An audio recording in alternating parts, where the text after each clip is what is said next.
Hello everyone, I welcome you to the Economics Hub. In this session, we are going to study about law of demand. The law of demand states that other things being equal, quantity demanded increases with a decrease in own price of the commodity.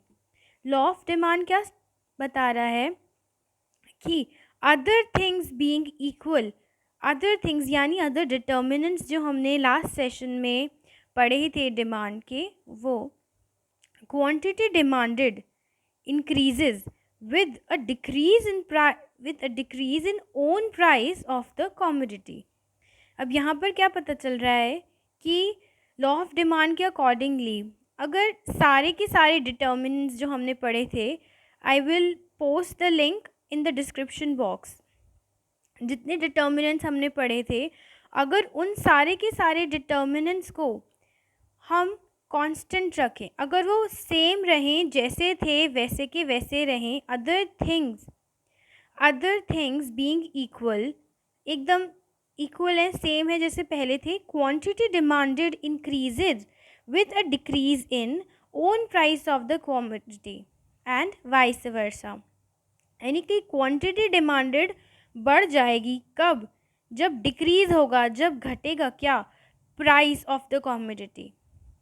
And vice versa, and इसका opposite होगा, जब price बढ़ जाएगी तो demand कम हो जाएगी, जब प्राइस कम हो जाएगी तो डिमांड बढ़ जाएगी, और जब प्राइस ही बढ़ जाएगी तो डिमांड कम हो जाएगी. There is an inverse relationship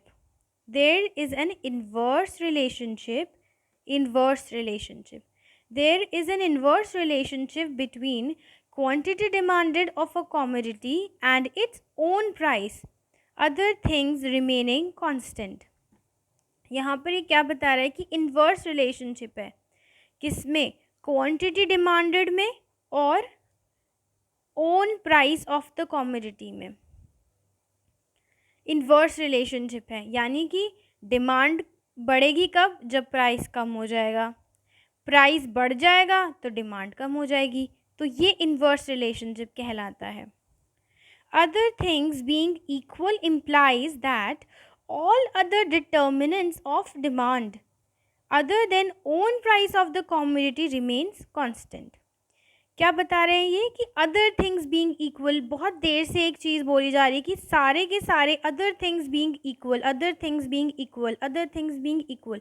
अभी अदर थिंग्स क्या है? Implies that. क्या है ये? All other determinants of demand other than own price of the commodity. हमने लास्ट सेशन में पढ़े थे डिटर्मिनेंट्स ऑफ डिमांड, वो सारे के सारे कांस्टेंट रहेंगे, वो सारे के सारे एज इट इज़ रहेंगे. सिर्फ किस में चेंज आएगा? Own price of the commodity वाले डिटर्मिनेंट में. मैं इसका प्रीवियस सेशन का लिंक डिस्क्रिप्शन बॉक्स में पोस्ट कर दूंगी, you can check. Demand schedule. यहाँ पर क्या दिख रहा है कि प्राइस जब 10 रुपीज़ थे तो क्वांटिटी कितने थे? 100 यूनिट्स. जब प्राइस कम हो गए, 10 रुपीज़ से 9 रुपीज़ पे आ गए, तो क्वांटिटी डिमांडेड क्या हुई? यहाँ पे क्वांटिटी डिमांडेड बढ़ गई, 100 से 150 पे आ गई. एंड जब फर्दर प्राइस कम हुए, 9 से 10 रुपीज़ हो गए एक कमोडिटी के, तो यहाँ पे क्या हुआ कि क्वांटिटी डिमांडेड जो थी वो भी बढ़ गई, वो 150 से 200 पे आ गई. Now this is the demand curve. First point, demand curve DD shows the demand for commodity X. अब demand curve DD क्या शो कर रहा है? ये शो कर रहा है demand for the commodity X. कितना डिमांड किया जा रहा है X को. ये डिमांड कर्व है, ये रहा DD. Quantity of a commodity X is shown on x-axis and price of commodity X is shown on y-axis. अब यहाँ पे क्या कहा कि क्वांटिटी जो है एक प्रोडक्ट X की, वो x एक्सिस पे शो हो रही है, और प्राइस कहाँ पर है? वाई एक्सिस पर। आप जब भी इस क्वेश्चन को अटेम्प्ट करेंगे कि डिमांड कर्व क्या होता है, डिमांड शेड्यूल क्या होता है, तो आप स्पेसिफिकली इन पॉइंट्स को, इन सारे के सारे पॉइंट्स को जितने मैंने मेंशन किए हैं, आप वन बाय वन लिखेंगे इसको। तब उससे टीचर के ऊपर एक अच्छा इम्प्रेशन भी पड़ता है कि बच्चे को कुछ पता है, उसे पता है कि स्टूडेंट ने एक्सप्लेन किया है कि उसने डीडी बनाया, तो ये क्या है, ये डिमांड कर्व है। उसे अच्छा लगता है जब स्टूडेंट ने एक्सप्लेन किया होता है कि एक्स एक्सिस पे उसने क्वांटिटी मेंशन करी है, वाई एक्सिस पर उसने प्राइस मेंशन किया है। ये सब चीज़ें एक एग्जामिनर को अट्रैक्ट करता है आपके क्वेश्चन की तरफ, कि आपने कैसे उसको अटेम्प्ट किया है। उससे पता लगता है कि आपकी नॉलेज कितनी है एक चीज़ के, एक टॉपिक के बारे में, वही एग्जामिनर चेक करता है। और ये छोटे छोटे कुछ पॉइंट्स होते हैं, जब आप इन चीज़ों को मेंशन करते हैं तो उससे आपका क्वेश्चन, आपका आंसर बहुत अट्रैक्टिव लगता है। तो थर्ड पॉइंट क्या है कि demand curve shows that quantity demanded increases from 100 to 150 units when own price of the commodity reduces from rupees 10 to 9 rupees per unit।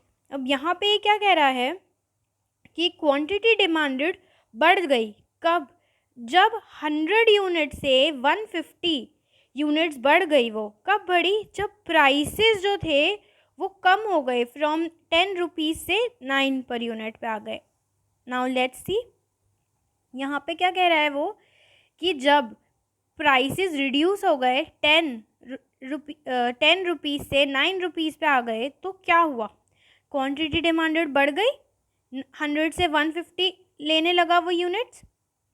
यहाँ पे क्या लिखा है कि जब वो 10 रुपीज़ की थी ये कॉमोडिटी एक्स, तो वो 100 यूनिट्स ले रहा था। अब यहाँ पर क्या हुआ, प्राइसेस गिर गए, 10 रुपीज़ से 9 रुपीज़ पर आ गए एक कॉमोडिटी के। तो यहाँ पर क्या हो गया, डिमांड बढ़ गई उसकी वजह से। तो ये इन्वर्स रिलेशनशिप शो हो गया यहाँ से कि जैसे ही प्राइस गिरी तो डिमांड बढ़ गई। और यहाँ पे क्या था कि अदर थिंग्स को हमने कांस्टेंट रखा, वो एज इट इज़ हैं। अदर डिटर्मिनेंट्स जो हैं हमारे डिमांड के, वो एज इट इज़ हैं, सिर्फ प्राइस में चेंज आ रहा है। उसकी वजह से क्या हो रहा है, डिमांड बढ़ रही है। Likewise, quantity demanded increases from 150 units to 200 units when own price of the commodity reduces from rupees 9 to rupees 10 per unit। अब हमने क्या देखा कि क्वांटिटी डिमांडेड जब फर्दर इंक्रीज हो गई, कब, जब 150 यूनिट से 200 यूनिट्स कंज्यूम करने लगा कंज्यूमर। कब, जब प्राइसेस भी रिड्यूस हो गए, 9 रुपीज़ से 10 रुपीज़ पर आ गए। पहले क्या हुआ था कि 10 रुपीज़ प्राइस थे तो वो 100 यूनिट्स खरीद रहा था एक बायर। फिर क्या हुआ, प्राइसेस फॉल हो गए, 10 रुपीज़ से 9 रुपीज़ का एक कॉमोडिटी एक्स मिलने लगा, तो वो 150 यूनिट्स खरीदने लगे। फिर क्या हुआ कि प्राइस फर्दर और फॉल हो गया, तो वो 9 रुपीज़ से 8 रुपीज़ पर आ गया। तो यहाँ पे क्या हुआ, डिमांड और बढ़ गई, 150 से 200 यूनिट्स खरीदने लगे। D demand curve slopes downward. हमने क्या देखा था कि demand curve slopes downward. It shows inverse relationship between price and quantity demanded. ये क्या शो करता है, इनवर्स रिलेशनशिप शो करता है, किसके बीच में, प्राइस के बीच में और क्वांटिटी डिमांडेड में। This is generally true in case of normal goods. ये नॉर्मल गुड्स के केस में ट्रू होता है। It is therefore called the law of demand, इसीलिए इसे हम लॉ ऑफ डिमांड कहते हैं। अब यहाँ पर डी है जो ये स्लोप कर रहा है डाउनवर्ड, और ये क्या शो कर रहा है, इन्वर्स रिलेशनशिप। इन्वर्स रिलेशनशिप हमने चेक कर लिया, क्योंकि जब प्राइस गिरता जा रहा है तो उसका डिमांड बढ़ रहा है, तो वो इन्वर्स रिलेशनशिप शो कर रहा है। और ये किस केस में होता है, नॉर्मल गुड्स के केस में होता है ऐसा। जब भी प्राइस गिरता जाएगा, अगर सपोजिंगली आप व्हीट फ्लावर ले रहे हैं और व्हीट फ्लावर के जो प्राइसेस हैं वो कम हो गए, वो एक नॉर्मल गुड है, आपने उसके प्राइसेस कम हो गए तो आप उसकी ज़्यादा क्वांटिटी डिमांड करने लगेंगे। ठीक है, तो ये 3 पॉइंट्स प्रूफ हो गए। पहला कि डी जो है वो स्लोप करता है डाउनवर्ड, दूसरा ये इन्वर्स रिलेशनशिप शो कर रहा है प्राइस के बीच में एंड क्वांटिटी डिमांडेड के बीच में। और थर्ड कि नॉर्मल गुड्स के केस में डी डाउनवर्ड स्लोप करता है, डी यानी डिमांड कर्व डाउनवर्ड स्लोप करता है। Let's study about the assumption of law of demand. Law of demand holds good when other things remain the same. It means factor influencing demand other than own price of the commodity are assumed to be constant. अब यहाँ पर क्या पता लग रहा है कि law of demand hold करता है। लॉ ऑफ डिमांड एकदम सही प्रूफ होता है कब?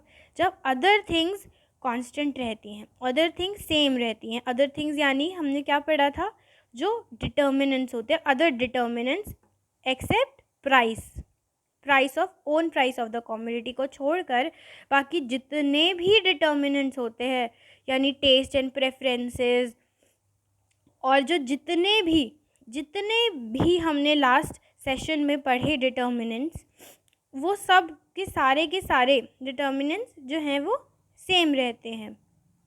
तब यहाँ पर क्या लिखा है कि लॉ ऑफ डिमांड बिल्कुल सही प्रूफ हो जाता है। It means factor influencing demand other than own price of the commodity are assumed to be constant.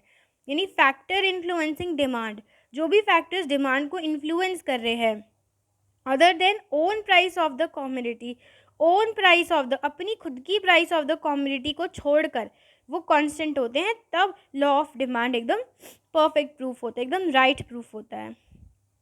First क्या है, this taste and preferences of the consumer are assumed to remain constant. Taste and preferences, एक consumer का जो test है और preference है एक good को खरीदने के लिए, वो कांस्टेंट माना जाता है। There is no change in the income of the buyer. Income of the buyer जो है ये भी एक डिटर्मिनेंट था, तो इसको भी हम क्या कहते हैं कि इसमें कोई चेंज नहीं है। इनकम में जो है कंज्यूमर की, उसमें कोई चेंज नहीं है। Price of related goods do not change. जो रिलेटेड गुड्स की प्राइस हैं वो भी चेंज नहीं होंगे। Consumer do not expect any significant change in the availability of the commodity in the near future.